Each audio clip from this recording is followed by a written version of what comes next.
श्री सद्गुरु महाराज की जय। आपका स्वागत है आपके YouTube चैनल महर्षि मेही कोचिंग सेंटर पर। जैसा कि आप लोग के लिए मैं हमेशा ला रहा हूँ स्पोकन इंग्लिश एंड ग्रामर, और इससे पहले मैं EJMR आवाज़ वेयर से रिलेटेड 11 स्ट्रक्चर दिए थे और आशा करता हूँ कि आप लोग सब कंप्लीट कर लिए होंगे।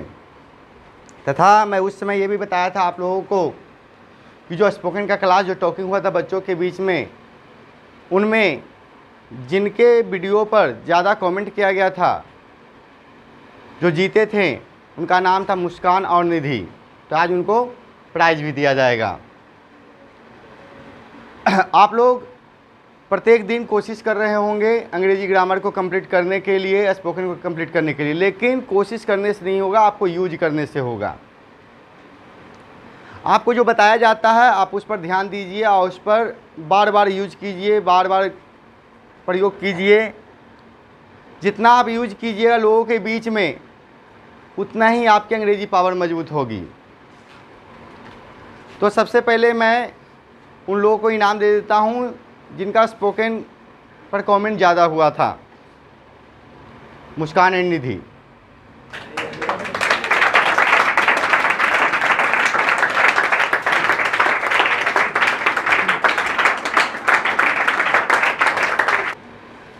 तो आप लोगों ने देखा, जो व्यक्ति अच्छे परफॉर्मेंस करते हैं और उनके नाम का ज़्यादा वोट पड़ा तो उन्हें इनाम दिया गया। अभी और भी क्लासेज होंगे और भी बच्चे स्पोकन करेंगे, टॉकिंग करेंगे और एक अलग अलग वीडियो भी बनाएंगे। अलग अलग वीडियो अपना बना के आपको अपलोड कर दिया जाएगा इस चैनल पर। फिर प्रत्येक वीडियो पर देखा जाएगा कि कितने कमेंट किए गए हैं, कितने लाइक किए गए हैं, कितने सब्सक्राइब हैं, कितने टाइमर मतलब एवरेज टाइम देखा गया है। उस हिसाब से भी लोगों को इनाम दिया जाएगा।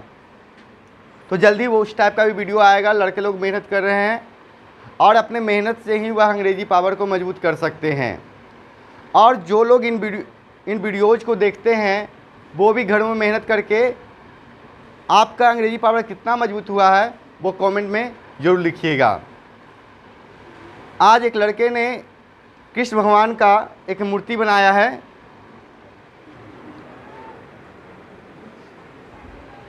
कुछ इस तरह का मूर्ति है कृष्ण भगवान का। तो आप लोग को दिख रहा होगा, लड़के अपने हाथ से कला किया है, मिट्टी का बनाया है, जो कि ये हमारे लिए महर्षि मेही कोचिंग सेंटर के लिए आया है। तो आप लोग को अच्छा लगा होगा, इसके बारे में भी आप लोग बताइएगा। और हमें तो अच्छा लगा, इसलिए इसके लिए कुछ छोटा मोटा इनाम दिया जाएगा, जिससे लड़के का जो हो हौसला बुलंद हो और भी कला कर सकें। आज के दुनिया में प्रत्येक व्यक्ति के पास कुछ कला होनी चाहिए, चाहे वो पढ़ने की कला हो, कुछ काम करने की कला हो। और जिनके पास अधिकांशतः कला होती है वो कभी भी हार नहीं सकता, वह जीतने के लिए अग्रसर होता है। चाहे एक काम बंद हो जाए तो अगला कला से काम करके अपना घर बार चला सकता है। ज़रूरी नहीं है कि जॉब करके ही चलाए। बिजनेसमैन बड़े होते हैं जो कला करना सीख गए, चाहे वह मूर्ति बनाना हो, पढ़ना हो या पढ़ाना हो, या कोई बिजनेस करना हो, कपड़ा बेचना हो, आलू बेचना हो, चाहे बिजनेस कोई भी बिजनेस हो, छोटा हो या बड़ा हो, ये बिजनेस होता है, इसका भी ज्ञान होना चाहिए। तो मैं आप उस लड़के को दिखाता हूँ जो ये मूर्ति बनाया है और उसे इनाम दिया जाएगा। सूर्यमणि।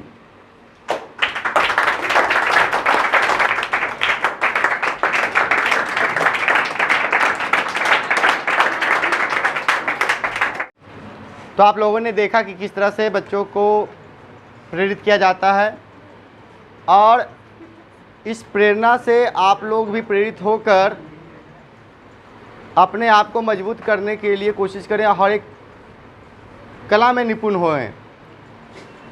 आप जितना भी अपना प्रयोग कीजिएगा, खुद का प्रयोग, किसी का चोरी नहीं करना है, किसी का कॉपी नहीं करना है। कि कॉपी करने वालों की दुनिया जो कॉपिए तक हो जाता है। भगवान ने सबको अपना अपना मेमोरी दिया है, और मेमोरी के अनुसार अपना मेमोरी यूज करना चाहिए। लेकिन आज हम लोग ऐसे हो गए हैं कि दूसरे के मेमोरी से चलते हैं। कहा गया है दूसरे के गलतियों से खुद को सीखना चाहिए। लेकिन इंसान कहते हैं उसने गलती किया, मैं गलती करूँगा तो ना, हमसे गलती नहीं होगा। लेकिन कहा गया कि दूसरों के गलतियों से सीखना चाहिए। अगर आज हम आगे बढ़ रहे हैं तो किस मेथड से बढ़ रहे हैं, इसको देखना है। आपको आगे बढ़ना है, लेकिन आप प्रत्येक दिन उसी काम को करते हैं तो प्रत्येक दिन उस काम को कीजिएगा तो आपकी पूर्ति नहीं होगी। तब हम लोग देखेंगे कुछ नया structure spoken English and grammar का। तो आइए देखते हैं। तो यहाँ स्ट्रक्चर है subject plus EJMR plus just about plus two plus V1। मैं बताया था EJMR के जगह पर आप बाज वेयर यूज कीजिएगा तो पास्ट का पॉइंट बताएगा। इसका एग्जाम्पल देखिए आप लोग। तो यहाँ लिखा जाता है मैं पढ़ने ही वाला हूँ। मैं पढ़ने ही वाला हूँ यानी कि पढ़ नहीं रहा हूँ, पढ़ने ही पर मैं तुरंत काम शुरू करने वाला हूँ। इसीलिए यहाँ जस्ट का प्रयोग किया, चालू करने वाला हूँ तुरंत में। इसको कैसे बनाएंगे? I am just about to पढ़ने वाला रीड। इसी तरह से वह खाने ही वाली है, क्या बन जाएगा? She is just about to eat. तो मैं क्या करने ही वाला हूँ, इस पर आप बहुत सारे शब्द बना सकते हैं, बहुत सारे सेंटेंस बना सकते हैं। और जितना अधिक से अधिक सेंटेंस बनाइएगा उतना ही आपका कंप्लीट होते जाएगा। मैं खाने ही वाला हूँ, वह रोने ही वाला है, वो जाने ही वाला है, वह गाने ही वाला है, वह हंसने ही वाला है, राम रोने ही वाला है, राम काम करने ही वाला है, राम दिल्ली जाने ही वाला है, राम गाड़ी चलाने ही वाला है। यानी आप जितने भी पॉइंट को आप लिख सकते हैं, काम कर सकते हैं। चलिए इसे जल्दी से नोट्स कर लीजिए। अगला स्ट्रक्चर देखते हैं। तो अगला स्ट्रक्चर है subject plus EJMR plus going plus two plus V1। यहाँ जानिए two plus V1। Two plus V1 को इन्फिनिटिव भी कहते हैं। टू प्लस V1 को क्या कहा जाता है? इन्फिनिटिव। इन्फिनिटिव का शब्द आज जैसी आए तो समझ लीजिए टू प्लस V1 का उपयोग होता है। यहाँ टू प्लस V1 की जगह पर इन्फिनिटिव भी लिख सकते थे, कहीं कहीं पर आवश्यकता में लिखा रहेगा आपको, तो आप ध्यान दीजिएगा। तो subject plus EJMR plus going plus two plus V1, यहाँ भी आप बाज वेयर यूज कर सकते हैं, बाज वेयर यूज कर सकते हैं। अब देखिए जैसे यहाँ लिखे हैं, मैं इस जगह एक एग्जांपल और दे देता हूँ बाज वेयर से रिलेटेड। राम चाय पीने ही वाला था। राम चाय पीने ही वाला था। तो Ram was just about to take tea. Ram was just about to take tea, है ना, पीने ही वाला था। अब इसका एग्जाम्पल देख लेंगे। Subject plus EJMR plus going plus two plus V1। आपको स्ट्रक्चर दिया जा रहा है जिससे आपको कंप्लीट होगा। सब अभी प्रेजेंट पास्ट का ही चल रहा है। अभी हम टेंस नहीं, टेंस को तोड़ कर ही बता रहे हैं। जिनका स्ट्रक्चर कंप्लीट होगा टेंस नॉर्मल में कंप्लीट हो सकता है। आप इस सारे स्ट्रक्चर पर काम कीजिए, आपको अंग्रेजी लिखने के लिए, पढ़ने के लिए, बोलने के लिए सब कुछ आ जाएगा। जो बताया जा रहा है उस पर आप काम कीजिए। जैसे यहाँ एग्जाम्पल है, मैं पढ़ने जा रहा हूँ। मैं पढ़ने जा रहा हूँ। I am going to read. I am going to read. वह खेलने जा रही थी।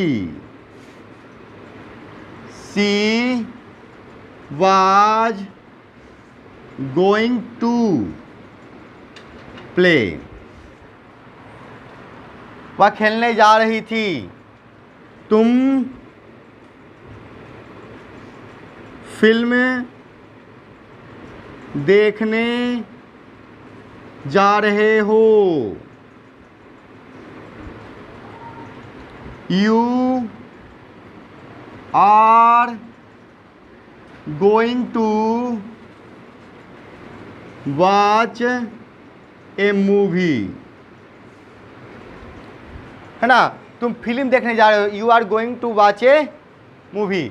इस तरह से आप लोग देखा किस तरह से स्ट्रक्चर से काम किया जा रहा। तो जितने भी काम हैं, एक नहीं 1000 सेंटेंस बनाइए, तब तक बनाइए जब तक आपके दिमाग में चिपक ना जाए। और दोस्तों के साथ बोलिए। बोलने का तरीका क्या होगा? कोई बोलेगा मैं पढ़ रहा हूँ, आई एम रीडिंग। मैं खा रहा हूँ, आई एम ईटिंग। इस तरह से बोलिएगा तो आपका कंप्लीट होगा। Hindi English, English Hindi, Hindi English, English Hindi. इस तरह से आपको यूज करना है। चलिए जल्दी से इसे स्क्रीनशॉट ले लीजिए, आगे देखते हैं।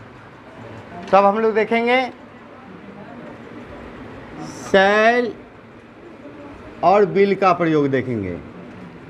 शैल और बिल के प्रयोग। शैल और बिल जो होता है मॉडल ऑक्सिलरी वर्ब होता है, लेकिन इसे हम फ्यूचर टेंस में यूज करते हैं।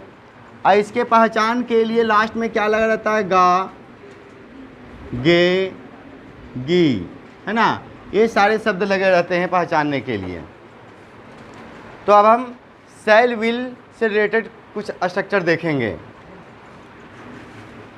आपका पहला स्ट्रक्चर है subject plus shall will plus be plus noun pronoun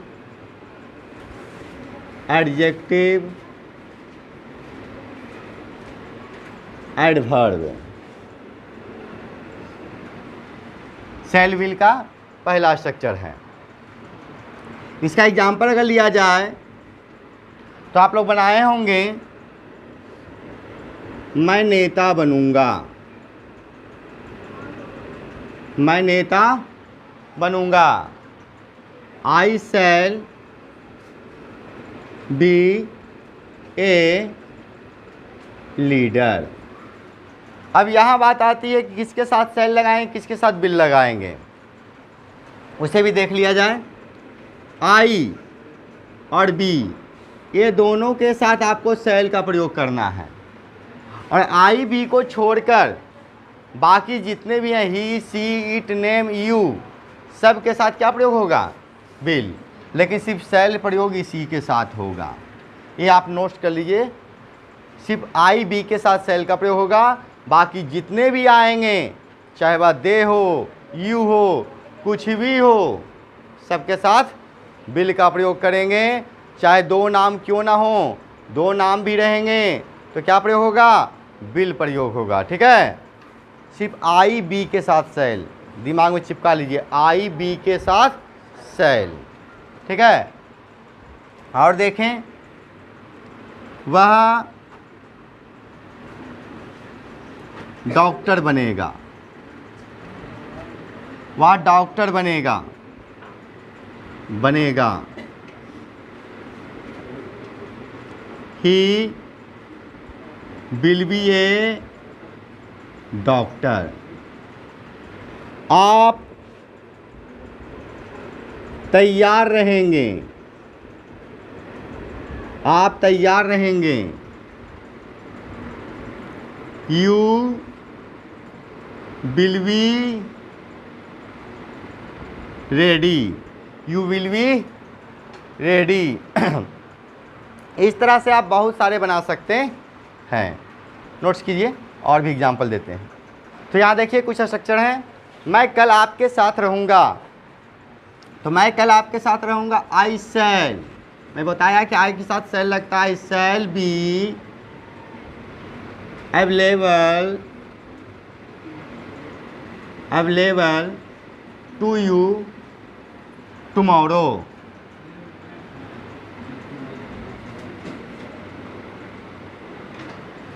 to you tomorrow. I shall be available to you tomorrow. मैं कल आपके साथ रहूँगा। अब देखें, तुम कितने बजे वापस आओगे? At what time will you be back? At what time will you be back? 9 बजे तक मैं तुम्हारे पास ही रहूँगा। 9 बजे तक मैं तुम्हारे पास ही रहूँगा। I will be right with you around 9 o'clock। यहाँ बात हो रही है 9 बजे तक मैं तुम्हारे पास ही रहूँगा। आई विल बी, यहाँ आई के साथ बिल क्यों लगा दिए? क्योंकि यहाँ काम बता रहा है जरूरी का। जहाँ जरूरी आवश्यक की बात हो जाएगी तो आवश्यक की बात हो जाएगी, तो जहाँ बिल का प्रयोग होगा वहाँ शैल का प्रयोग कीजिएगा, और जहाँ शैल का प्रयोग होगा वहाँ बिल का प्रयोग कीजिएगा। तो यहाँ देख रहे हैं 9 बजे तक मैं तुम्हारे पास ही रहूँगा। मैं अवश्य ही रहूँगा, 9 बजे तक ही रहूँगा। किसी को साथ देने के लिए बोलता है कम से कम के बजे तक रहमा, तो 9 बजे तक थोड़ा साथ रहबो हम। तो यहाँ 9 बजे तक मैं तुम्हारे पास ही रहूँगा। I will be right with you around लगभग 9 o'clock। अब देखे, तुम्हें भी फायदा होगा, तुम्हें भी फायदा होगा। You too will be at an advantage. तुम्हें भी फायदा होगा। You too will be at an advantage. तो आप लोग देख रहे हैं किस तरह से शैल विल का प्रयोग हम कर सकते हैं। आप इस तरह से बहुत सारे सेंटेंस को बनाकर अपना अंग्रेजी पढ़ाओ मजबूत कीजिए। और भी स्ट्रक्चर मिलेंगे, और भी इससे रिलेटेड बहुत सारे मिलेंगे। शैल विल से रिलेटेड शर्त सूचक वाक्य आते हैं, यानी कहने का मतलब यदि तुम मेरे पास आओगे तो मैं तुम्हें 2 रुपया दूंगा। इससे रिलेटेड भी शैल विल से बनते हैं। तो आपको अगले वीडियो में ये बताया जाएगा। जय गुरु महाराज।